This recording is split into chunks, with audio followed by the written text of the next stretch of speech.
Hello, friends, and welcome to episode 634 of the Juicebox Podcast.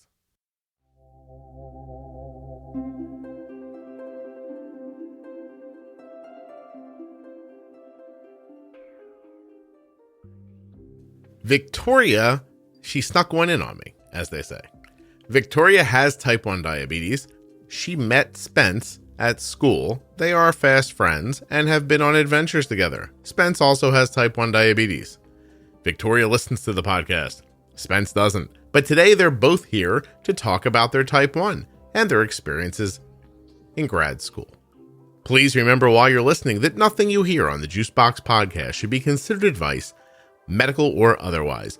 Always consult a physician before making any changes to your healthcare plan or becoming bold with insulin. I particularly enjoyed this today because two people, similar age, very close friends, both have type 1, but they both sort of do diabetes differently, and it was interesting to hear their different answers to similar questions. I hope you enjoy it as well.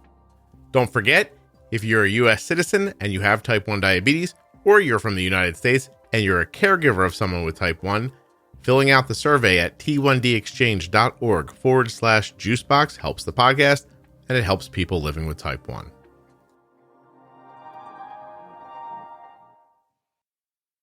This episode of the Juicebox Podcast is sponsored by the Contour Next One blood glucose meter. Please head over to contournext.com/juicebox to learn more about the Contour Next One. If you're interested in seeing which meter my daughter uses, that's the one. And that website is full of great information about it. contournext.com/juicebox. Yeah, so I'm Tori, and I met Spence last year when we started our MBA program. So we're grad students. And I was diagnosed with diabetes a little bit later in life. I was diagnosed when I was 23, living in New York City.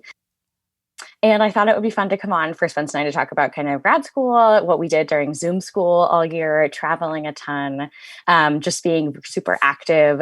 We live in a place that you can be, outdoors all year round, which is great. So yeah, I'm really excited to be here. Okay. So Victoria, you were diagnosed at what age? 23. 23. And how old are you now? 26. 26. And we're calling Spence is a friend? Yes, we met. Last fall when we first came to school, and I had never had like a friend with diabetes before. Oh, so Spence, I was really excited. Tell me about yourself. Yeah, hi, Spence. Originally from Minnesota. I was diagnosed quite a bit earlier at age 6, and I'm currently 29. So I've been dealing with the throes of type 1 diabetes for quite some time now. I've done a lot in the way of traveling and sports just to try and stay active, regardless of the disease. But similar to Tori, came to our MBA program last fall and was really excited to meet a fellow classmate who also had type 1. And so it was a great way to connect, and we've stayed close ever since. That's cool. So were you guys virtual or were you together? We were virtual last year. Yep. So how did you figure out one another? Like what beeped? I'm assuming like did something beep and one of you was I went to brunch with one of Spence's roommates and I was wearing my Dexcom on my arm. And she was like, "Oh, my roommate has one of those." And I was like, "No, like they probably don't." And she was like, "Yeah." I think I'd rather talk to that person. I would like to hear about I'd like to hear about the lunch where they're like, "How many of these people am I going to meet in my life?" That's excellent. So he goes back, tells Spence, like, "I met somebody today who has a Dexcom too, and you guys are in the same class together," that kind of thing. And you just started talking from there? Pretty much. I think even before she got a chance to get home, Tori had just jumped in my direct messages and shot me a note to meet up and start talking about beers and insulin and, all of the things that MBA programs consist of related to diabetes. So, Tori, what made it so exciting? Like, seriously, like what made you like reach? I mean, I'm looking at Spence, a handsome guy, but I mean, other than that, like what made you go? Yeah, I hadn't met him in person yet, so I had no idea what he looked like. But I was just super excited to potentially have. I didn't think I'd have another classmate with type 1. Our class size isn't that big, so I thought for sure I'd be the only one. But I kind of couldn't. I couldn't really believe it when she was talking about it, and wanted to like meet someone and kind of be their friend. Was this the first time you'd been in class like as an adult with somebody, or I mean, has this ever happened in the past? Yeah, I mean, for me, I was out of school when I got diagnosed, so I was kind of just like in the workplace, and no one I really knew had type 1, and then I had kind of tried to meet people in New York, but I didn't have any close friends with diabetes. So I thought it would be, interesting to talk more about it with someone. Now, Spence, you grew up with it, so you had to have known a few people growing up, right? Or no? Yeah. And I've actually had a couple friends along the way who have gotten diagnosed like later in life, similar to Tori. So have been able to, help them kind of manage the transition to being a type 1 diabetic, and, often in complicated scenarios like junior year of undergrad. So obviously a lot of changes that they come at you pretty quickly. And so have had the chance to, have a couple friends along the way. How many, Spence? Is it possible you're giving people type 1 diabetes? It could be. I mean, I start to doubt myself here. But yeah, I mean, I'd say probably 5 or so. I have a first cousin who had it prior to when I was diagnosed. And then maybe 3 in my high school class, a 4th who got it senior year, and another close buddy junior year of college as well. Tori, do you have any family members with any autoimmune issues? I don't. My mom has a little bit of thyroid stuff, so all in the family, but was totally shocked. Yeah, no. But so you were shocked by type 1, but do you know if her thyroid is Hashimoto's or if it's just hypothyroidism? Has she ever? I don't know about that. It very well could be, though. I love asking people your age about their parents' health because they're like, what? I don't know. We don't talk about that stuff. But even, how about you, Spence? Family line, you said cousin. Anything else autoimmune? Not that I know offhand, no. Okay. Yeah. You don't have an aunt that runs to the bathroom after Thanksgiving dinner all the time or anything like that? Because that might be celiac and they don't know. Yeah, not that I've drawn attention to. I would love it if right now you outed one of your aunts and you're like, oh my God, actually, yes. So we have 2 different perspectives here. Spence, who's known people with type 1 and has really grown up with it, and Tori, who's only had it for a couple of years and has never really met anybody else. I'm going to guess that Tori was the more excited person in this meetup, but Spence, you probably knew the value of reaching back to her, right?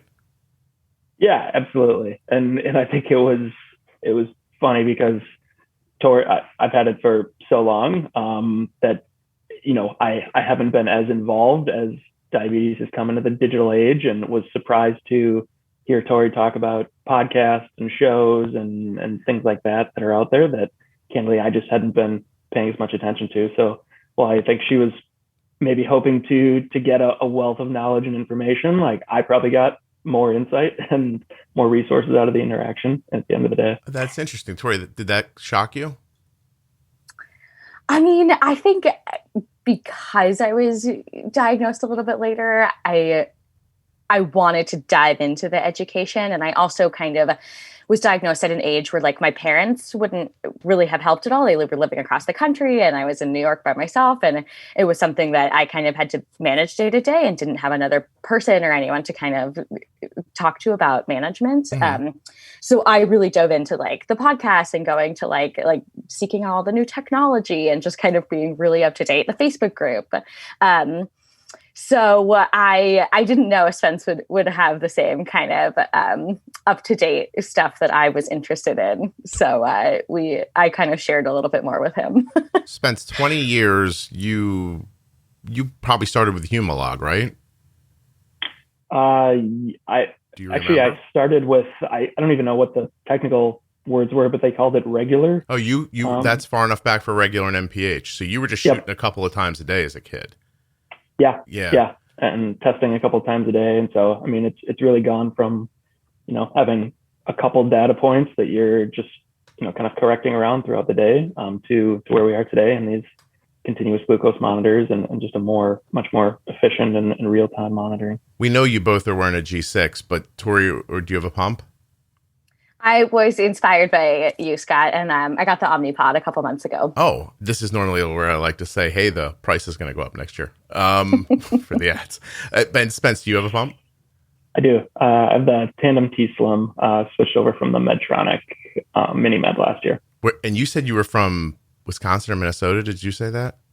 Minnesota, right? Yeah, yep. You definitely got that. The Medtronic is like, yeah, like it's the company's up there, and so the sales is really close. A lot of people come out of that part of the country with Medtronic. Are you using Control IQ now, or no? Yes, you are. Yep, I am. And Tori, are you waiting for Omnipod 5? Are you excited, or?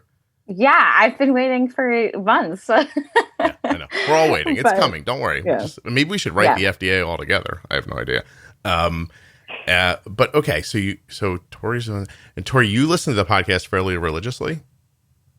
Yeah, I mean, I feel like I've learned my entire management from the podcast. Oh wow! And Spence, you've never heard it? I have heard a couple episodes. Oh, a couple, but not enough to get you back. I can't say I've heard every one though. No, like you were like, I can't keep listening to this. Was that? After 20 some years, there's only so much diabetes you can handle. Yeah, no, and that makes a lot of sense to me actually. So, okay, which one of you has more stable control? Good question. Do you guys know?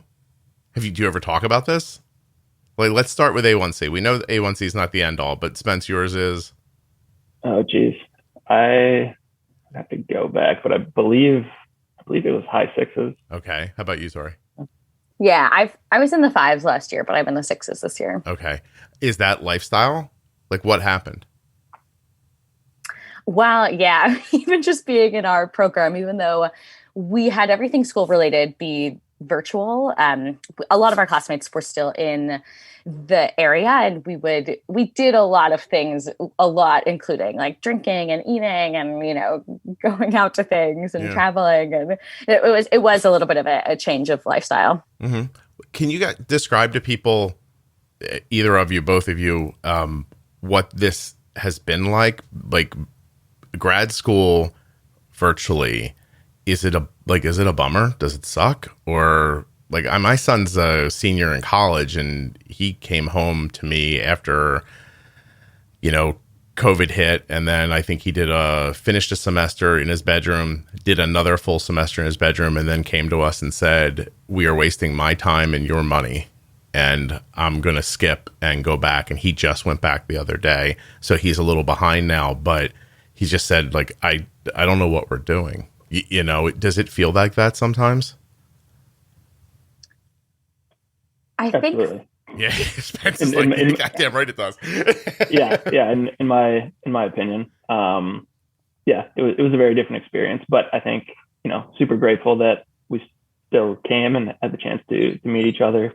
A big part of our program is also the networking aspect, and for me, like building a network on the West Coast, having most of it located in the Midwest was huge. And so we're still able to achieve that, which, for me was the biggest value add, but yeah. Do you think that the information you left in your brain with is the same as it would have been if you were together in a room? Probably not, but again, I don't know that necessarily is bad. Yeah. Well, or that was the primary goal from my point of view. Oh, okay. But I got you. Yeah, I have a question here. What about just the sedentary nature of it, right? Like now you don't have to get up in the morning and hustle and get out the door. Like, do you think that's got something like, is your activity level lower than it would be normally? I think while we've been kind of where in like the Bay Area, then it is more sedentary. But what we kind of started to do last year was, because we didn't have to be in the location the school was in, we ended up going on the road a little bit. So we did a ton of skiing. We did, a week in Salt Lake taking classes. We did a week in Colorado skiing and snowboarding. And then we went down to like Santa Barbara and spent a week there. We were in Hawaii for a week. So in that sense, we were not sedentary. But when we were kind of just sitting in our own bedrooms taking classes. That was just a huge bummer. Yeah. Well, so you guys basically took advantage of this not having to be in a room, and you're like, well, I guess wherever you have a laptop, you have a classroom. So let's go cool places. Well, that's a pretty good idea. That sounds like, that worked out pretty well, I would imagine. And you guys, I know this isn't my business and it's not what this is about. You guys are like not together. You're just friends, right? That's correct. Correct. All right. It's got awkward and weird for a second, but I wanted to just understand. So, so you guys just became good friends through having type 1. Can you explain, either of you, what that attraction is? Like there are certain parts of the podcast that I can't fill in, and I don't have diabetes. So why it's so important and why it feels, I don't know how it feels to you. Sometimes I mess with the open to the ad music forever, thinking like it's going to make this like perfect mix to help get your attention. And then in the end, I think, it was a waste of time. But anyway, today I'd like to talk to you about the Contour Next One blood glucose meter. Now, it doesn't matter if you have a Dexcom or a Libre, you still need an accurate meter. Please, you need a good meter, okay? Not a crappy meter, not an okay meter, a great meter. You want to know that when you're testing your blood sugar, you're getting accuracy. The Contour Next One offers just that, and many other things. For instance, the test strips for the Contour Next One possess second chance testing capabilities. That's a lot of words that just mean if you touch the blood, don't get quite enough, and you go back to get more, that does not interfere with the quality of the test or ruin the test strip. Second chance test strips. See? Oops. Okay. And yeah. Beep. Perfect. The meter also has an incredibly easy to read screen. It's very handleable. That's a word. Meaning that it's not too big and it's not too small. It's easy to travel with, carry in your bag or your pocket, and at the same time, not so small that you can't get a hold of it with your hand. I got the big hands, you know what I mean? I got big hands, and I can still handle that meter perfectly well. It has a bright light for when I'm trying to do Arden's blood sugar in the middle of the night, and, well, it's just nice. It feels nice. It's got a good vibe about it. I don't know how to put it exactly. It's a great meter. It's actually my favorite meter that Arden has ever used. And I'm telling you, if I had a stack of Bibles right now, I'd put one of my hands on it, put the other hand up in the air, and I would swear to that. Absolutely my favorite meter. contournext.com/juicebox. It's a great website, has a ton of great information. I've now used the word great 3 times in a row and didn't mean to, but it's too late at night for me to go back and edit this. So let's just say that the website is great, but it's also awesome, fantabulous, and has a ton of really useful information right at your fingertips. contournext.com/juicebox. Get a good meter. Yeah, you could. Get an okay meter? I wouldn't. Get a fantastic meter? Why not? I mean, it may cost less in cash than you're paying right now for your current meter through insurance. What? I know, it's crazy. contournext.com/juicebox. Links in the show notes. Links at juiceboxpodcast.com. When you click on the links, you're supporting the show. Go get yourself a one fantabulous meter extravaganza. Get a good meter. You deserve it. Just don't take whatever meter the doctor gives you. Do a tiny bit of research. Help yourself. And now I will read you synonyms for great. Accomplished, ace, adept, complete, consummate, crack, crackerjack, educated, experienced, expert, good, master, masterful, masterly, practiced, professed, proficient, skilled, skillful, versed, veteran, virtuoso. Words related to great: adroit, clever, deft, dexterous, handy, slick, sure-handed, gifted, talented, polished, refined. The Contour Next One blood glucose meter is refined in its workmanlike knowledge of blood sugar testing. I mean, it's great. I'm just going to stick with great.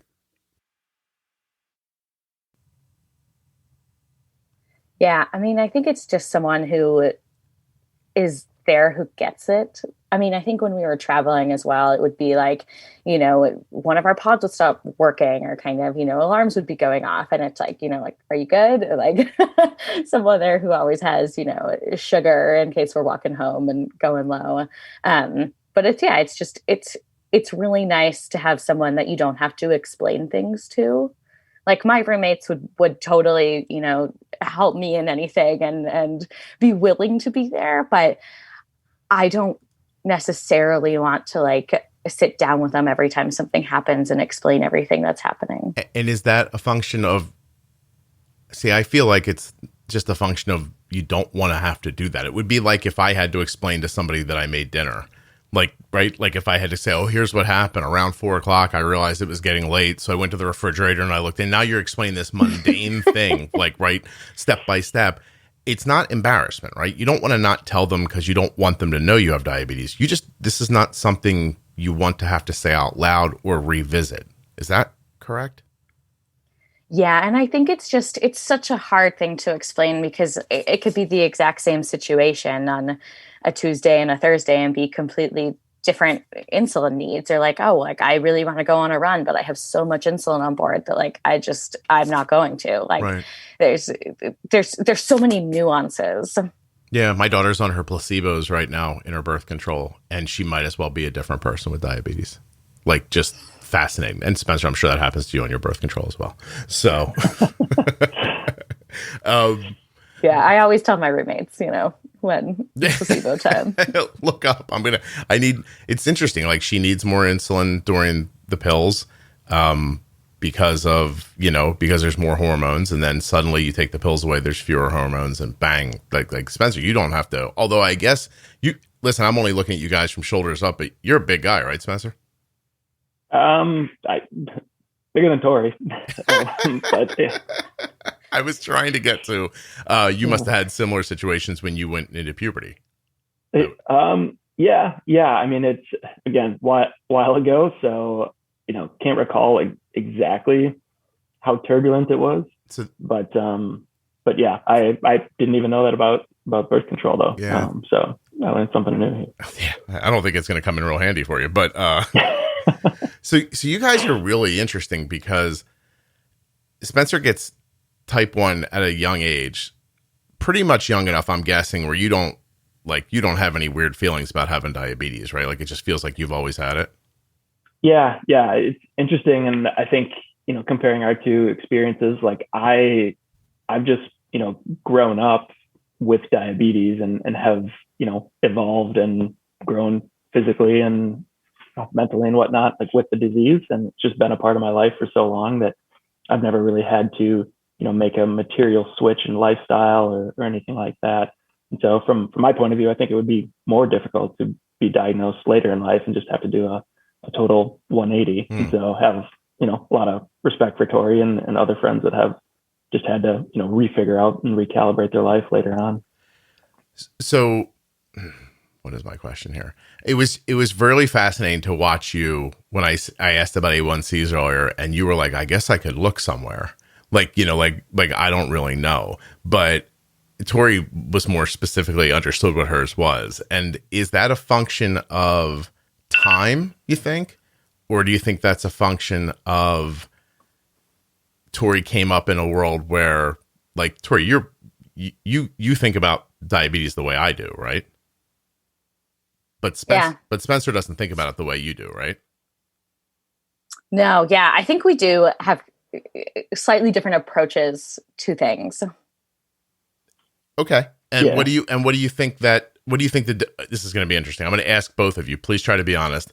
What do you think the difference is? Like, Tori, what do you think the difference is between how you do it and how Spence does it? And then I'm going to ask the same back again.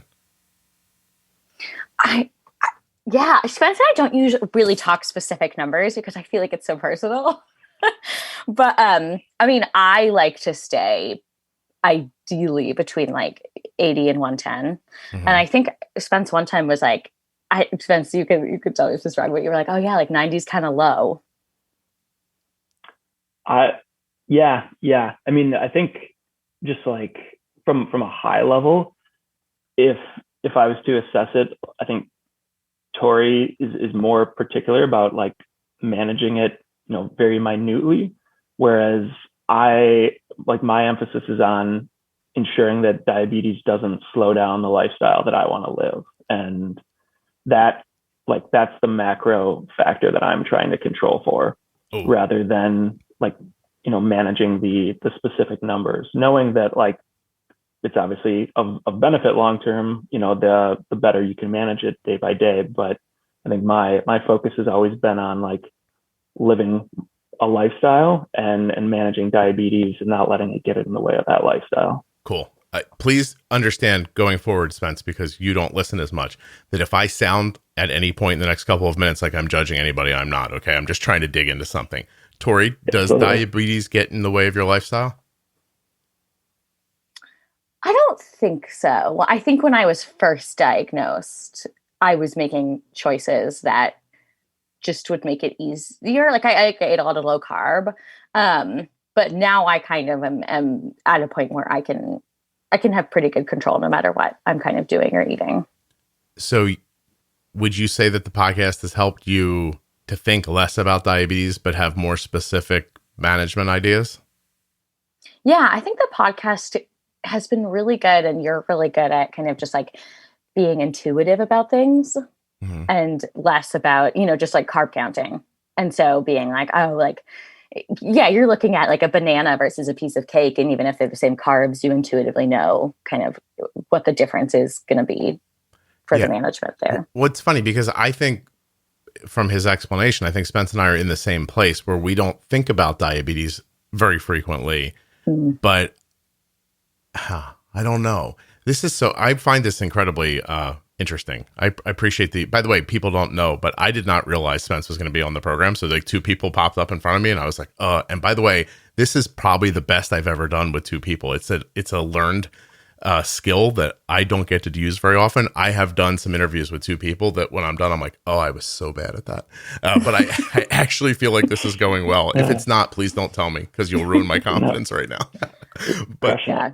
No, I mean, Spence has done things that I feel like I would not be comfortable doing. He did this huge hike in Spain through France and lived in Australia, just without insulin for a while, or he's just done things that I would not do. And okay, Spence, do you leave your blood sugar higher for stuff like that, or how do you what does, I guess what I want to understand is, let me say something and then ask my question. I think that people who have had type 1 for a long time very commonly say, I don't want diabetes to impact my life, which I think is a great message, and I agree with. I want to be super clear about that.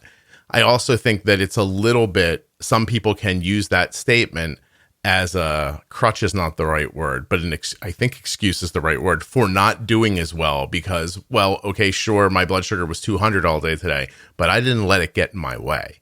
And I think that makes a ton of sense in that time frame because the technology didn't exist. You couldn't see your blood sugars anyway. Who the hell would know, right? And now suddenly things have shifted and this technology exists for many people where you can suddenly see your blood sugar and the difference between impacts and foods and things like that. And I would say that Tori probably lives and doesn't let diabetes get in her way either, but I think the statement comes from two different places. Is that a fair statement from me, Spence? I think so. Yeah. And I think the big thing, it probably centers on your point around what you grew up with, or what your baseline for learning about diabetes may have been, and the fact that that baseline and the ability to control it more minutely has changed a lot over the last 20 years.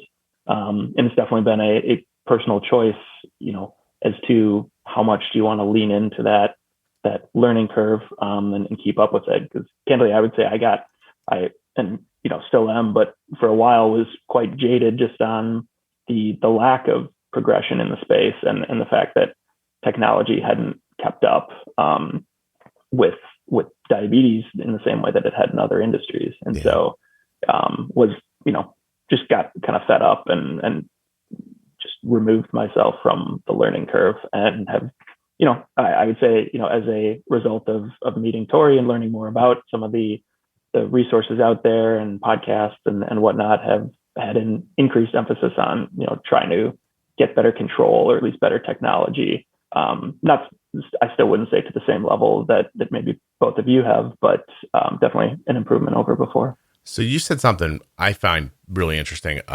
because my daughter's had type 1 for 14. God, now I don't know. 6. Oh, math. This is always fun. She's 17. She got it when she was 2. 15. It's like 15 years. Okay. And man, Tori, Spence is 100% right. Like, it would be like 4 years would go by and a company would come out with a new meter. It was no more accurate than the meter they made before. It was in a different shape or something like that. And people were like, oh, finally. Like, it was like it rained from the heavens, and it was a meaningless improvement, if it was an improvement at all. It wasn't until, for my money, it's not till Dexcom where people like things start leaping. And you don't even realize, the rate limiting factors was always the FDA, really, and that there was no money in this. Like, if you're already buying a meter, what's this company's onus to make a better meter, right? Like, so Dexcom comes into the space and they make this thing and then they go, we can make it better. But then the FDA is in the way because it takes so long. Dexcom actually hires people to learn about that process so that they can get through the FDA process more efficiently. Like, that kind of innovation lacked for people with diabetes. Like, nobody gave a crap and nobody was doing anything. And so that kind of beat you down, huh? Oh yeah, absolutely. I think you hit the nail on the head. When I was first diagnosed back in the mid 90s, what they told me in the hospital was, oh, like they think we'll have a cure in 5 years. And then 5 years later it was like, oh yeah, next 5 years, like, we're going to get there. Yeah. And 20 years later, and to your point, the first 15 years was really no development, no emphasis on development. And you have someone like Medtronic, who's just been the big dog on campus and has cornered the market and has all these captive patients that are just cash cows for their business. And there really wasn't, the motivation to develop better technologies. And candidly, it's really only now, I think, that you are seeing more of an emphasis from the general public on tracking blood sugars and whatnot, even for non-diabetics, that I think, will be the big catalyst that might push diabetes technology forward. Yeah. So I'm sorry, I didn't mean to cut you off. No. I was just going to say, I'm all for the general public paying closer attention to their blood sugars, because it's only going to help all of us. Yeah, it's true. And it's where you got to give a lot of credit to new pump companies too, because they actually, there's really two, right? There's Omnipod and Tandem, and then Medtronic. And to your point about Medtronic being so big, you got to give those other two companies a lot of credit for wanting to be an insulin pump company, right? Because that's they could just easily go, Medtronic's got this. Like, what are we going to do? We can't make any kind of dent in this. There's no business here, but they are, and it's to everyone's benefit. The competition is really important, for advancement. But Tori, it's so good. Is it weird to hear him say that? Like, because you don't feel like that. Like, there's just a cornucopia of stuff for you to choose from. No, I had issues that I've heard other people talk about as well, where I had to basically beg my endocrinologist to prescribe a CGM for me. It was not really of interest to her. Yeah, okay. And I've since kind of found another endocrinologist. But no, I think it's when you're doing research. My main form of research initially was like Reddit. So it was kind of just hearing people's different experiences on Reddit, which, can throw you in a whole nother direction. But no, that's kind of like how I was deciding between the G6 and like the Freestyle Libre product. Yeah. Do I'm starting to get, when people come into the private Facebook group, there's like 4 questions they answer to make sure they're like living things. And, one of them is like, where did you hear about the podcast? And I'm starting to hear Reddit more often, which I felt really good about, because I, like you, thought of Reddit as a place where people complained about diabetes, not about a place. And which, by the way, I think there needs to be a place to complain about it. But I didn't think of them as like a group of people who were like, I wonder what I can like do. But it's nice to see that even in that space, like people, and because that's also, they're adults, which is important to me too. Like, I don't want to, I mean, I know the podcast is pretty much down the middle. It's talking to parents and adults, but I'm very careful and hopeful not to abandon adults because Spence, you don't know this and there's no reason for you to know, but I'm 50 years old. And when I was 18, my best friend was diagnosed with type 1 and he's not with us anymore.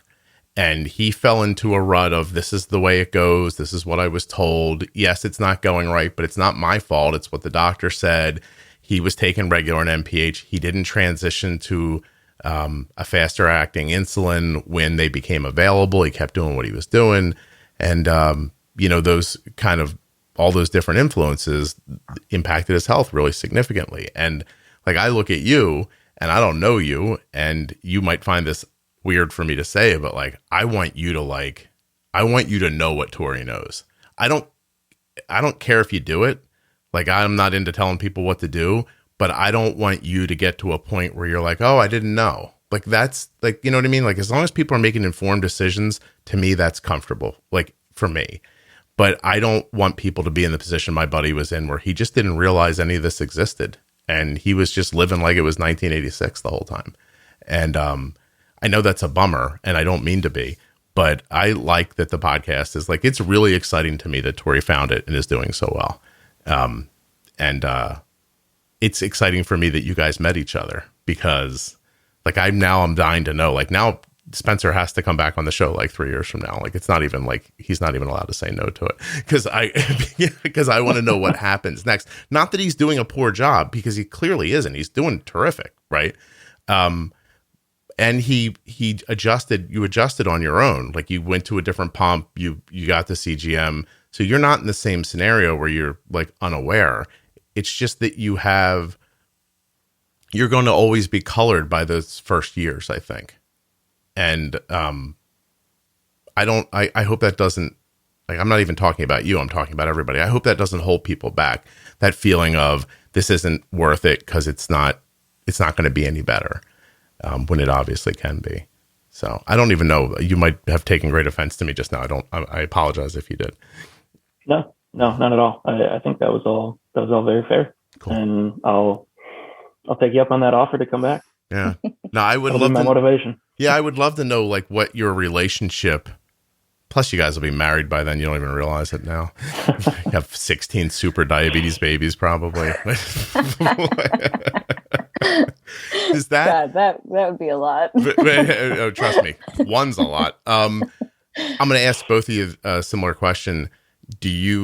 I realize this is not the part of your life. I realize you guys aren't together. I'm teasing you. But do you think about having kids? Do you worry about diabetes for children? Has it run through either of your minds? I can't say I put significant thought into it. No, but I don't think it would, again, hold me back from living a normal life, or at least intending to live a normal life and start a normal family at whatever time that's appropriate. I don't think anyone listening is surprised that a guy your age hasn't thought about having a family. And, but Tori, right? I mean, I've definitely thought about it. And I see kind of parents in the Facebook group, and I feel like I might feel this way as well, even though I do not plan on having children anytime soon. But I feel like I might feel even more like passion and then maybe guilt if my child's blood sugar isn't going that well. Like for me, it's like, okay, like, I have a bad day, like whatever. But I feel maybe like if my child has a day in the 300s all day or something, I'm going to like freak out. And I feel like it would be more of like a mental stress, actually. Tori, tell me how old you are again. I'm 26. The chemicals in your brain are about to like attack you and they're about to say, I mean, like, they're going to whisper right years away. Like, Tori, have a baby. And you're going to be like, no, I don't want to. I'm young. I just got my MBA. And they're going to be like, no. It's try to fight it, because also you're going to like, guys you don't even like, when that starts happening, you're gonna be like, he seems okay. Like, it's gonna get real weird. And it's how I tricked my wife. But no, it'll be like immaculate conception if that happens. So in case your mom, in case your mom's posted. listening. Right. I understand. Yeah. I had a thought for Spencer and now it's out of my head. Hold on a second. Spencer, what would you say to parents who are right now raising kids with like legit gold star, like A1Cs, their time and range is like crazy. And they know one day their kids are going to go into high school and college and take over their own management, and it's not going to probably be the same. Like, do you think there's any comfort that you could offer in there? Yeah. I mean, candidly, I wish, maybe my parents had been more like that and more. I think they transitioned and were willing to pull back, earlier than maybe they could have or should have. I don't know, but I think at the end of the day, like you're going to have to transition the knowledge and the ownership and everything over to your kid. And I think it's just going to happen naturally. Like you're going to have to let your kid go out and play with other kids and be away from the house for a while. And that's going to extend into school and college and living on their own and, partying and probably drinking and whatnot.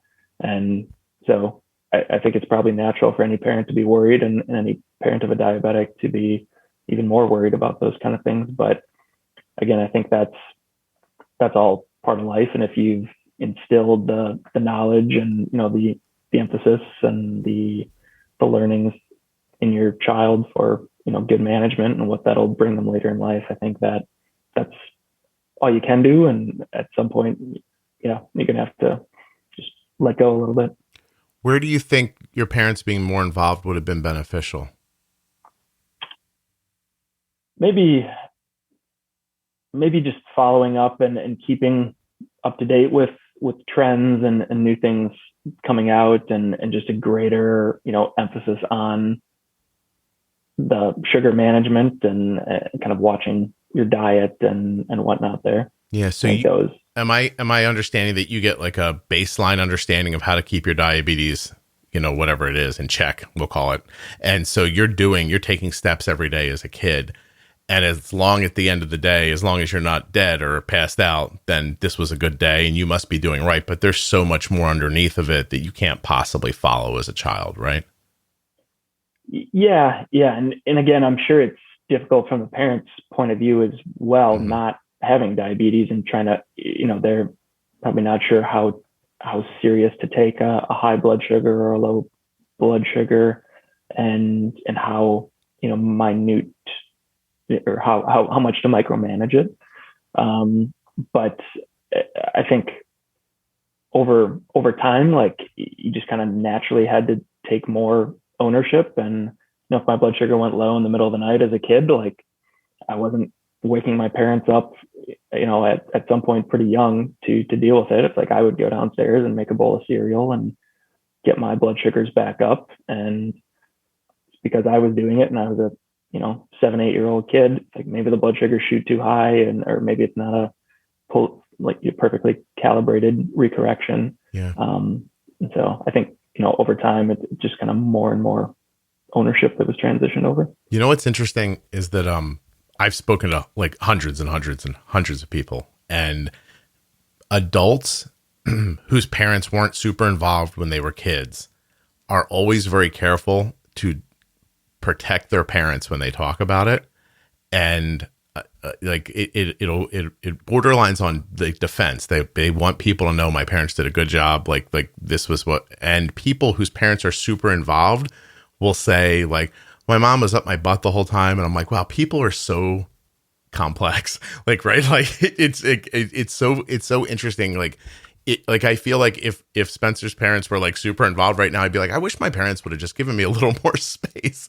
And it's interesting how, no matter what, like you guys don't have kids, but one day you'll see like, no matter what you do, like you can't win is how it feels sometimes. Like, right. Like, it's just like when you do something, people are always going to have, it's not bad. Like, I'm not like, dude, like I think your parents probably did a terrific job, especially the time you were diagnosed. And it sounds like you were a fairly responsible kid, which probably gave them a lot of confidence and solace.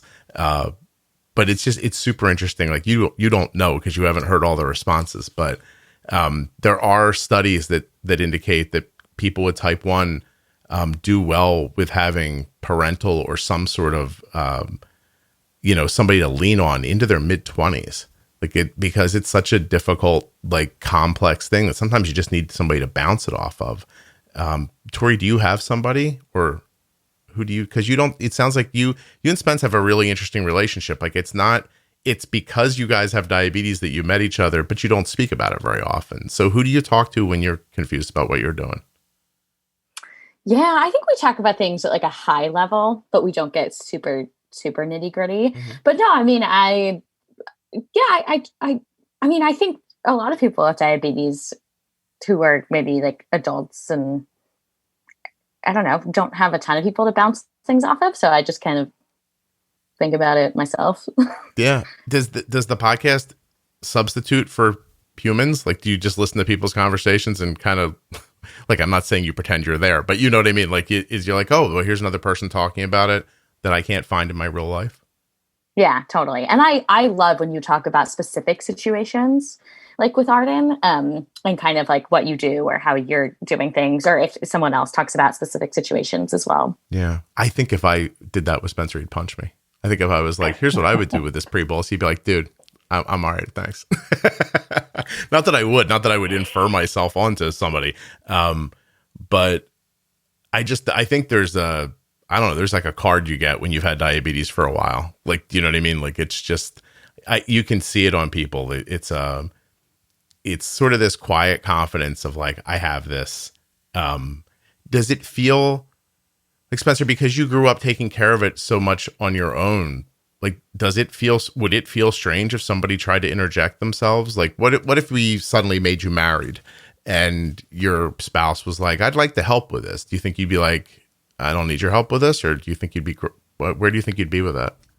Yeah, it's a good question. I think, initial reaction might be, a little averse or a little resistant to taking, someone's help. But I think in actuality, I probably would appreciate that and would welcome it in at some point, especially if it was done just in a, a genuine trying to help sort of way, rather than, a forceful takeover of my management. And I, as Tori knows, I'm not a big fan of being micromanaged and whatnot. And I think that would translate into the diabetes as well. But yeah, I do feel I was, maybe forced to be very independent with that. And as a result, just independent in life, very early on. And so, yeah, can't say I've had that level of hand holding in a long time, but yeah, I think would be something I'd welcome back in. Did you ever go through a bad spot? Did your A1Cs ever get super high and you stop taking care of yourself, or? No. I mean, I've never been in denial over it or anything. And I'm sure the high A1Cs are all relative. Definitely had better periods of management and worse. The worst probably being, big chunk of time where I was working 70, 80 hours a week, was on the old Medtronic pumps, which I could go on a rant about, and just trying to keep up with life, and diabetes was just the, annoying distraction that was, if anything, just keeping me from performing at the same level as everyone around me. Mm-hmm. So, yeah, I'd say that's probably the worst. This is normally the time where I say out loud, Medtronic, it's not my fault people don't like your stuff. And then I move on gracefully. Tori, I have a question. Please try to answer it honestly. I'm not trying to break up your relationship together, but has he ever done something with his insulin or something where you bit your lip and you were thinking dude, no, not like that, or do more or something? Have you ever had that feeling? I'm going to ask Spencer the same thing. So I'm just wondering if you've because it sounds like you guys don't get involved, but it still must be you're aware each other understands what you're doing, right? So you're together and you're doing something. If you ever looked up and thought, dude, that's not 45 carbs, that's 60 carbs, or something like that, or. I mean, I think we've shared our blood sugars when they're going really well, because I mean, it's so personal, and I would never ever want to make like Spence feel bad about something. I mean, I feel like sometimes he's like riding a little high, and I would like give a correction at that spot, but like I'm never gonna like say anything or judge or yeah. Dude, I love your guys' generation. You're so kind to each other. Like she did not answer my question until the very like she's like, I guess I'm gonna have to answer. He's just gonna press me more. So, but I really do love that you guys are just like everyone cares about each other's feelings. Somebody did something.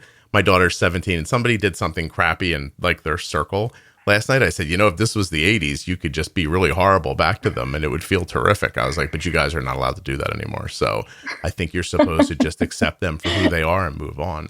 But Spencer, really, what does she screw up that you want to talk about, and you just don't say anything to her? Yeah, no, I definitely don't think it's anything to screw up. And as we pointed out here, I think Tori is better at managing the numbers themselves than I am.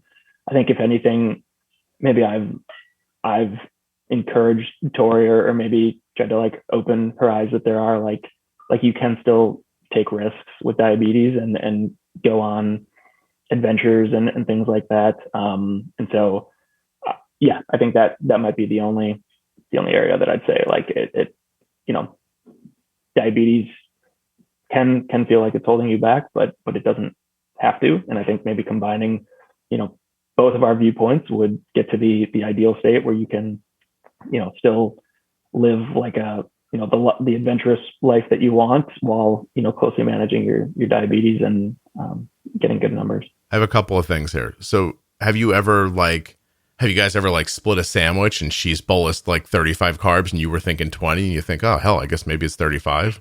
Or like, has that ever happened? We've shared a lot of meals, but we've never talked about it's fascinating what we're dosing or the carbs we're dosing for. I don't think ever. Tori, don't listen to this next part because I don't want you to feel weird. But Spencer, I'm really pretty straight. I'm thinking of leaving my wife and pursuing you. Like, you seem like a really solid guy. Like every one of your answers, it seems like genuine and well thought out. And like that idea that together you guys are like a great bank of knowledge of like now and before and how valuable it is together. And like seriously, like you're dating, right? Like somebody's trying to marry Spencer. Really? Like, seriously? Like, Tori, you're fine, but Spencer's amazing. Like, you're getting that, right?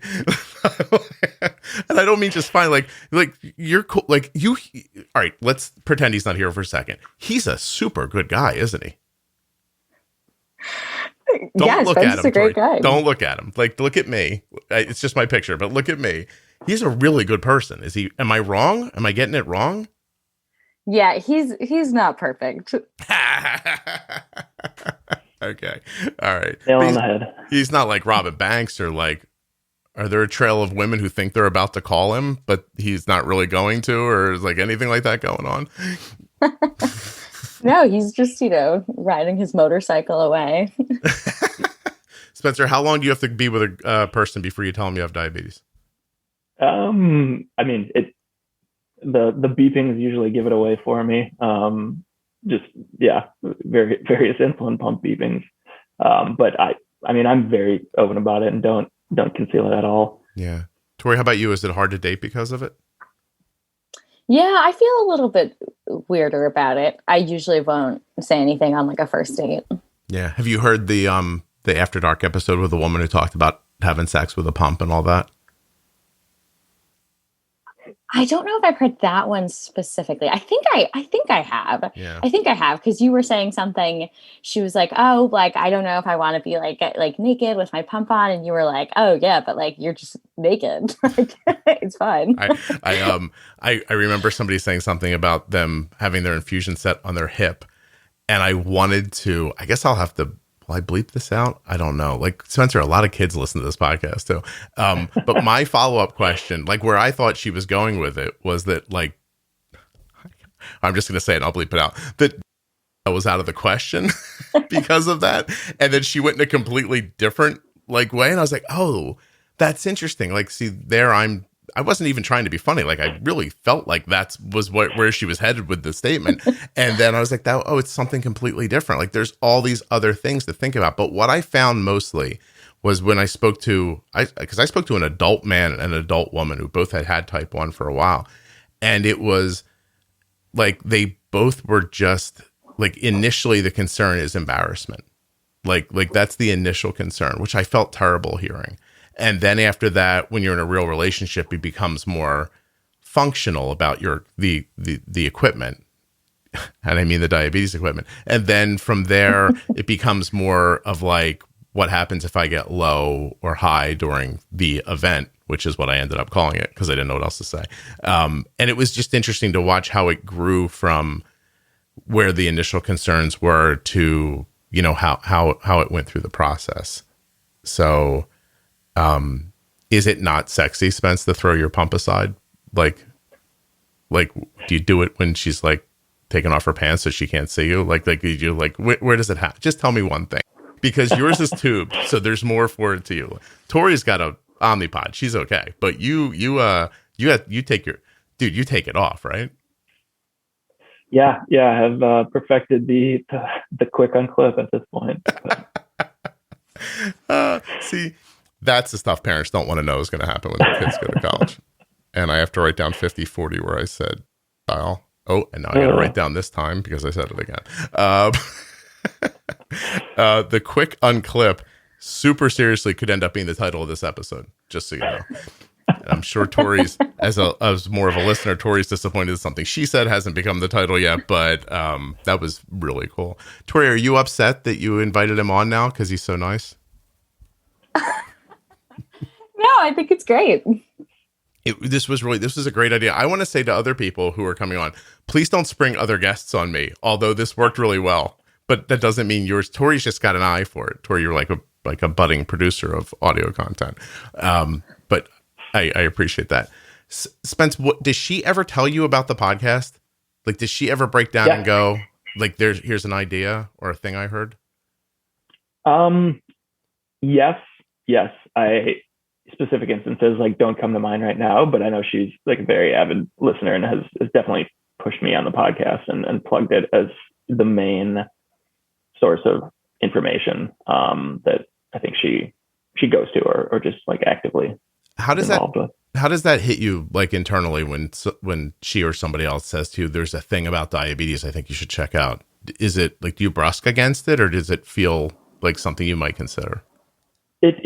It definitely feels like something I would consider. Again, I think the resistance is just like knowing how to incorporate something else into life. I think for the longest time, like, my tendency has been to try and minimize diabetes involvement or influence in my life as much as possible. And so,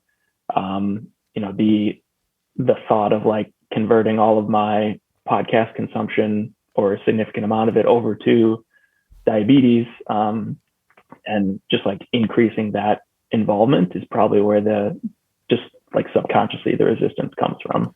Do you think knowing that it's not the right answer and that it would be beneficial to do so? No, that's really honest. I appreciate that. Do you have, do you think you did it?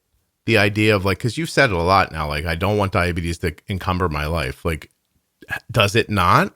Or does the pursuit of not letting it take up a lot of your time? That's an obtuse question. I would say I've been very happy with how little I've let it encumber my life, and that's been a big source of pride for me, in terms of like what I've been able to do and what I hope to continue doing in the future. But that said, like, as we've talked through here, can certainly do more and would hope to be able to like increase accuracy and whatnot while still minimizing any sort of influence negatively in life. Is there a feeling like there's time? Like, I don't need to do it right now. I'm young. Like, does that ever come into your head? Like, cause you're talking about that there might be more out there, fine tuning or whatever you want to call it. But does it feel like it's not important to do yet? No. I mean, I know the impacts of doing it earlier, and that they're all positive. I think the thought has been more that you only have one life to live, and there are a lot more experiences and things to do when you're young, whether for a diabetic or a non-diabetic. And so prioritizing and emphasizing those experiences now, in my mind, would ensure that I wouldn't look back in 40 years, kind of regardless of my condition then, and wish that I had done more. I'm totally in love with you, Spencer. That's all. I mean, in a very like bro way, but you're my new favorite person. So, Tori, I got to talk to you more because I feel like I'm leaving you out. I apologize. No, it's okay. Third wheeling. You guys like definitely like. Do you have any other diabetes friends? Like, is this going to be a cabal? Is it going to turn into a thing or? So there's our program is 2 years, and there were 2 other people last year who were a year above us who had type 1, and I'm wondering if there's new incoming students who are diabetic as well. But right now it's just the 2 of us. You guys, I mean, I know somebody saw, like a mutual friend saw your Dexcoms, but are one of you more visibly diabetic? That was weird. Like, does one of you not hide your stuff, or like, do you not care? Like, where do you stand with that? A lot of people worry about that for their kids. Like, Tori, where do you wear your pods mostly? Yeah, I don't really care, but I actually don't love using the back of my arm because I feel like it catches on things, especially the Omnipod. I feel like it's a little bit big. Mm-hmm. So I really like wearing my pod on my legs, like my thighs, and then I almost always wear my Dexcom on my stomach. Okay. How about you, Spencer? Where do you put your sets? Yeah, usually pump on my legs. It just seems to be kind of the most out of the way spot. And then I have been wearing the Dexcom on the back of my arm quite a lot. Just I actually find the opposite, and I think it's pretty out of the way there. And I think I've grown to appreciate it more as like kind of a soft flex as well. When like people will ask about it or say like, what's the thing on the back of your arm, and it people are usually like surprised to hear if they didn't know already that you're a diabetic. So it's been a good conversation starter too. I love that he said soft flex. There was one time I started a conversation with somebody and I said, this is going to seem like a weird flex, but I have an incredibly popular diabetes podcast. Even as I was saying it, I was like, I feel really douchey saying that out loud for some reason. But there's some trying to jump into a conversation, you need something to get going sometimes. Tell me, in both of your opinions, I'm assuming maybe both will have a different answer, but what's the best place you went when you were doing, your version of studying abroad? Where did you enjoy, Tori, the most that you guys were at? Oh man. I mean, I'm a big skier and Spence is a big snowboarder. So we did some great, I got in more skiing days than I ever thought possible this past year. But Salt Lake was absolutely amazing. And then Aspen, Colorado was amazing. But then, we did Kauai, which is an island I've never been to in Hawaii, earlier this spring. And it was absolutely breathtaking. Like, it was stunning. No. How about you, Spence? Do you agree? Yeah, I'd say Big Sky, Montana and Aspen, Colorado were pretty spectacular. And then, Mexico as well was just great. What's it? What did you learn about traveling with insulin and stuff like that? Was there anything that you would tell people is an absolute must? One of my more recent trip, I got stopped and patted down at the airport and taken into a room for me to show them my pods and stuff. So I've learned you got to bake in a little bit of extra time. But other than that, I've never really had an issue bringing stuff. I've learned to always bring extras. And when I first started on the Omnipod, we'd driven up to Bend, Oregon, and there was a hot tub. And I thought it would be fine. But the Omnipod was not fine in the hot tub, and I didn't bring enough extras. Did you cook the insulin, or did it make the adhesive fall off? No, the pod itself, the PDM wouldn't connect. It just stopped working. Oh, no kidding.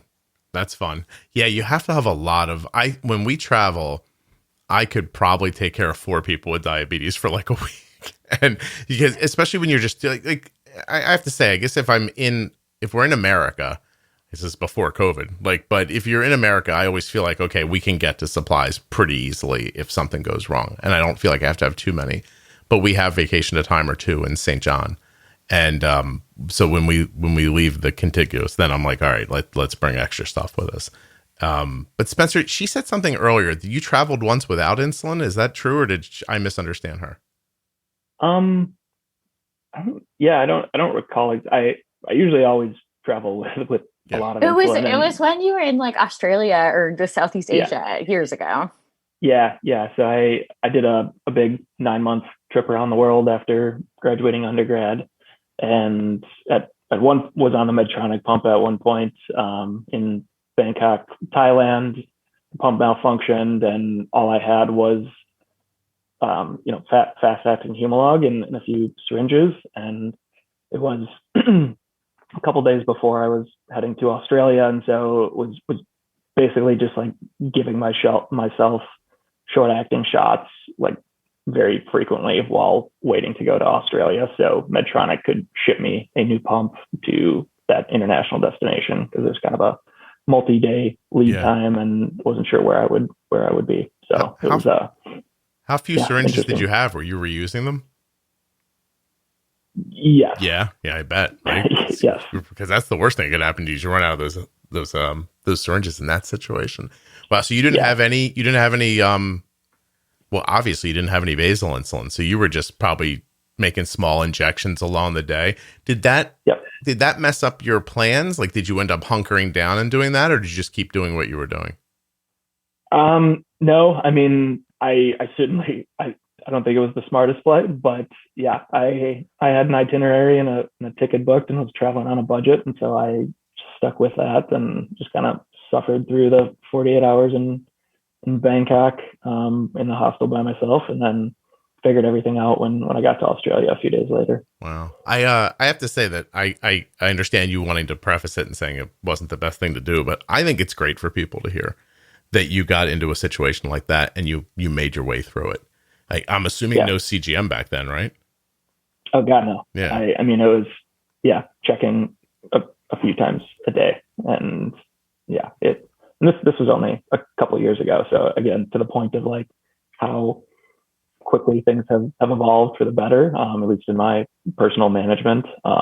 It's just been kind of night and day traveling with the CGM now versus, backpacking with, shots and a finger prick a couple of years ago. Do you have wanderlust, what they call wanderlust? I think that would be an accurate diagnosis. Yeah. And Tori, how about you? Were you diagnosed with it this year, or did you always have it? No, I'd love to travel. I kind of did the study abroad thing in undergrad, and then a little bit after college, but no, it's great. That's really cool. It really is. I'm jealous of both of your travel schedules and everything you've been able to accomplish and still go to school. Do you think you'll ever work, Tori, or is this school thing going to go on forever? I mean, the school thing is working for me right now, but no, we graduate next spring, so it'll be time to. Oh boy, that'll be soul crushing for you guys if you have to stay stable. Do you think that this COVID thing maybe is going to make it possible for you to have like tangible jobs without having to be tied to one area? Yeah. I think especially in the Bay Area, that's been a thing that companies are really leaning into. It's interesting. Can I ask what do you guys like? What's your area of study? Yeah, so we're getting our MBAs, which is kind of a more generalist degree, I guess. You don't have to really declare like a concentration or a major or anything. But I'm actually getting into healthcare. So kind of like healthcare companies. Spencer, your dating service, teaching guys how to say the right thing. Is that what's going on here? No, what are you doing? Not yet. I've actually been working in the cannabis space for the last couple of years, and so I'm currently doing a cannabis startup with another classmate here. Oh, so very excited about that industry. That's a great idea. The way things are going. What does smoking impact your blood sugar? I don't really smoke in a lot, but the like cannabis ingestion in general, I haven't noticed a particular impact on blood sugars, but obviously the associated munchies and consumption of food that can go along with it, that you have to be careful with. Are you saying you use edibles more often, or? Yeah, compared to smoking. Okay. Tori, I'm not a big consumer in general, but yeah. But you're in the space. That's interesting. So you see so do you see it as a business thing or a value thing or both? Primarily a business thing, but I'm also pretty passionate just about the social equity component of cannabis and where the industries come from. So that's definitely a component to it as well. That's very cool. I'll tell you, I would be interested in talking about the political ramifications of trying to get into this space, because I imagine it's fascinating. Yeah. A lot of big companies are trying to take the space, right? Yeah. I mean, we could have a huge conversation about it, but it's definitely an example of, if you have money and resources and can compile those quickly, you can enter the space and achieve success, versus, others trying to bootstrap it, or, mom and pop shops trying to get in. I think barriers to entry are much higher and more difficult. And so it varies state by state, but it's a good example of access to resources and what that can get you. Yeah. And Tori, you smoke a ton. You were nodding like crazy earlier. What are you doing? No, I mean, I think we've had a lot of fun this year, but no, I mean, I think just in general, I don't notice an impact on my blood sugars, but it is, I can kind of forget about them. And then, I won't be checking it for a while. Then I'm like, oh, I guess I should check that. For a second, I thought I finally figured out why Tori wanted to be your friend. I was like, oh, I see what's happening. She's getting in on the ground floor of this. Do you have to know about growing, or are you going to hire a grower, or how do you think about that? Or for cannabis? Yeah. I mean, there are many different business models. The couple startups I was working for before did do all the growing in-house themselves. The current business venture that I'm working on, we're not growing anything ourselves, and most edible products are using some sort of distillate type base input, and there's a whole marketplace for that. And so you don't need to be vertically integrated and own the growing portion of the supply chain. Yeah, I would imagine, and I want to be sure that I say I'm more than a neophyte in this space. I only know what I hear from people, but I would assume, like, if you're going to be making edibles, if you could get them to be very consistent, that would be a big deal for people, right? Absolutely. Yeah, that's huge. Wow. And a big thing that we're going after with our new venture. Right. So that people don't end up like overdosing in an incredible amount of time. So I know you guys got to go, exactly. And I want to thank you very much for doing this. Let me just ask you, is there anything you want to say before you get out of here? I don't think so. You can find us on Instagram. We're starting like an Instagram together. I don't know if people want to follow us, but it's called Insulinfluencers. So it's insulin and then influencers, but they share the IN in the middle. Okay. All right. I will, you send me the link. I'll put it in the show notes. These don't go up for a while, so I apologize if it'll take a little bit of time, but thank you very much for doing this. Let me stop the recording and thank you like real people, and I'll let you out of here. So appreciate, it's been eye-opening for me to see this podcast and what, parents like you and others are doing for us in the space. So thank you for what you're doing here. You're very kind. I appreciate you taking the time to do this. I really do.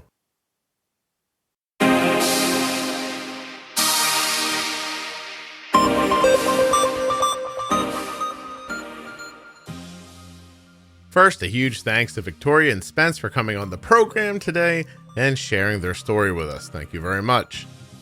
I'd also like to thank the very capable and competent and all-around great... I almost said great. Look at me. I'm trying not to say great for fun.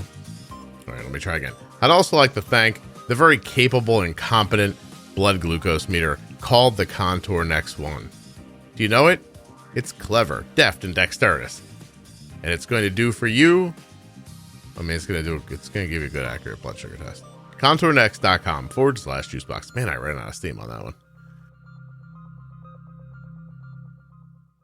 And now that I'm done, I'm seeing here ACE. I could have been like, the Contour Next One blood glucose meter is an ACE. It's ACEs. Ooh, ACEs. It's skilled and well-versed in blood glucose meters. In blood glucose test. I really should write this down before I say it. Thank you so much for listening. I'll be back very soon with another episode of the Juicebox Podcast.